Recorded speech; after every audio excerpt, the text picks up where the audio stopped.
வணக்கம். நான் உங்களோட பார்த்தசாரதி. இன்னைக்கு குருவோட வரலாறு பார்த்துருவோம். வரமுனி அப்படின்ற ஒரு முனிவர் காட்டில் வாழ்ந்துட்டு இருக்காரு.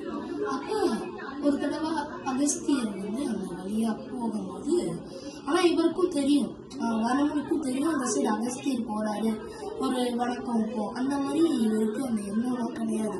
அதனால அகஸ்தியருக்கு தெரிஞ்சிருச்சு, அவரோட ஞான திருஷ்டியால பார்த்துறாரு, இவனுக்கு நம்ம போறோன்றது தெரிஞ்சிருக்கு, ஆனா ஒரு வணக்கம் கூட வைக்கலையே அப்படின்ற ஒரு கடுப்புல இவரு சாபம் விட்டுறாரு. என்னன்னா, பாதி உடல் எருமையாகவும் மீதி உடல் மனுஷனாகவும் இருப்ப அப்படின்னு சொல்லிட்டு, தீயனத்தோட இருப்ப அப்படின்னு சொல்லிட்டு சாபம் விட்டுறாரு. இப்ப பிரம்மனை நோக்கி இந்த அரக்கன் கடுமையா தவறு இருக்கணும். அதனால வரமுனிட்ட இருந்து வந்தவன் தான் அந்த மகிஷாசுரன். அப்ப இவன் பிரம்மனை நோக்கி கடுமையான தவறு இருந்து, எனக்கு ஒரு பெண்ணாலதான் சாவு வரணும் அப்படின்னு சொல்லிட்டு பிரம்மன்கிட்ட கேட்கணும். பிரம்மனும் ஆகட்டும் அப்படின்னு சொல்லிட்டு சொல்லிடுறாங்க. அப்ப இந்த சைடு நம்ம இந்த சைடு பாத்தீங்கன்னா காளியம்பாள் இருக்காங்க.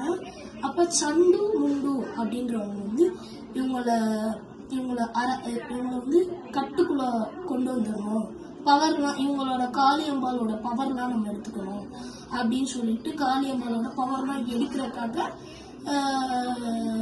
சும்பன் நிசும்பன் அப்படின்ற 2 பேர் தான் சண்டு முண்டையை அனுப்புறாங்க. அப்ப சண்டு முண்டு ஃபர்ஸ்ட் போறாங்க.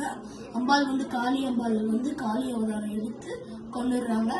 அடுத்து ரத்த பீஜன் அனுப்புறாங்க. ரத்த பீஜனையும் அதே அவதாரத்துல கொண்டுடுறாங்க. அதுக்கப்புறம் என்னன்னா இவன் அனுப்புறாங்க, மகிஷாசுரன் அனுப்பும்போது அம்பாள் மகிஷாசுரனை வதம் பண்ணி வெற்றி வாகை சூடி கடைசி நாள், குருவோட கடைசி நாள் விஜயதசமியை கொண்டாடுறோம். அம்பாளோட வெற்றி வகையை கொண்டாடுறதுனாலதான் விஜயதசமி அப்படின்னு அர்த்தம்.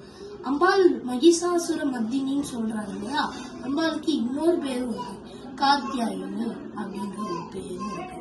காத்தியாயினி முனிவரோட முதலா பிறந்தனால அம்பாளுக்கு காத்தியாயினி அப்படின்னு பேர் வந்துச்சு. நன்றி, வணக்கம்.